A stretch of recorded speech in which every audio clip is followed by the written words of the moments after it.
Gálatas 5, o fruto do Espírito, que deixa evidenciado para todo mundo. O verso 22 também, olha como é que ele é interessante. O estrago que esses tais provocam. Só a primeira oração. E compadecei-vos de alguns que estão na dúvida. Por que esses alguns estão na dúvida se não é pela influência desses homens que entraram sorrateiramente no seio da igreja, causando esses problemas todos? Eles geraram dúvida. E aqui Judas fala, compadecei-vos desses que estão na dúvida. Porque isso aí é resultado do estrago desses heréticos, desses homens que se infiltram na igreja com o intuito de destruir. Então, alguns já estão na dúvida, salvai-os, arrebatando-os do fogo. Quanto a outros, sede também compassivos em temor. Sede compassivo com outros também estão enfrentando problemas por causa desses. Detestando até a roupa contaminada pela carne. Quer dizer, você deve ser compassivo com eles, deve ajudá-los, mas cuidado para que você não se contamine, né, com a roupa que já está contaminada pela carne. E tem um outro ponto importante aí que você nota o tratamento diferenciado para um caso e para o outro. Exatamente. Né? Quando ele trata de falso mestre e falso profeta, ele faz um tratamento rigoroso, que não deixa brecha para a gente interpretar de outra forma, senão a ideia do juízo. Agora, nesse não. Nesse ele pede para aqueles que são levados pelas más influências, por esses falsos mestres e por essas falsas profecias, para esses a gente deve... Ele exige de nós, inclusive, um comportamento para ajudá-los a voltar os seus olhos para aquilo que realmente é importante. Tem compaixão, com temor, né? E compadecer, né? Nos dois casos, um compadecei-vos de alguns e o outro sede compassivos em temor. Eu vou pedir licença para vocês, que nós temos perguntas. Eu vou passar aqui, eu acho que tem duas aqui que são muito boas a gente pensar.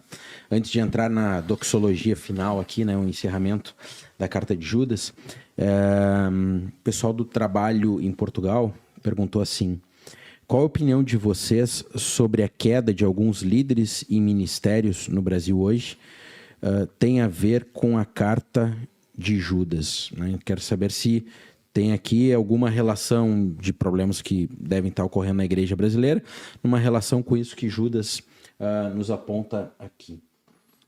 E eu diria que sim, eu acho que a carta nos ajuda a entender coisas que se tem passado, não só na igreja no Brasil, mas no mundo todo, né? E que estão marcando, na verdade, a característica ou a vida de ministérios, talvez alguns famosos, conhecidos.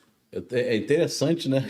Que essa pergunta veio bem a calhar, porque quando eu estava estudando, né, o assunto para essa epístola de Judas, quando eu estava dando uma lida, estudando, eu lembrei de um livro muito bom, tremendo, sobre essa epístola. Um comentário é fininho. Claro, a carta de Judas é fininha, o comentário também é fininho. E o nome desse livro é A Síndrome de Lúcifer. E ele é de um autor que hoje em dia, ele foi muito famoso na época, o livro é maravilhoso.